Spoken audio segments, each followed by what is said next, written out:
Okay, we're going to do one of my favorites. Well, everything you make is my favorite. Well, thank you. I Today, take that back. We're going to make a beautiful frittata, and we're using awesome spring asparagus. Now, asparagus and eggs have an affinity for each other. It's like tomato and basil. They just complement each other so well. And when you put them together like you put them together, it just makes it all the better.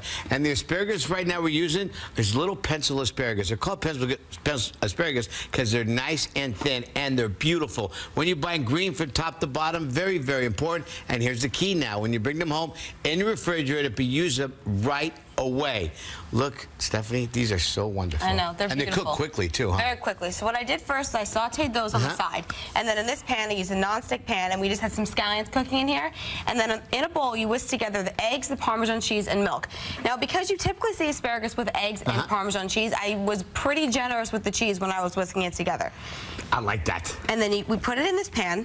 Okay. Now, the thing with making frittatas is a lot of people tend to flip it over on a plate and then put it back in. All right. I don't like that method too much. It's just a lot of extra steps, and then the top isn't as soft. So can you hand me the plate? Sure. So what I did was you just kind of scooch it off to the side. You ready? Yeah. Okay. Just two of these. Get that in there. You just sort of scooch the sides.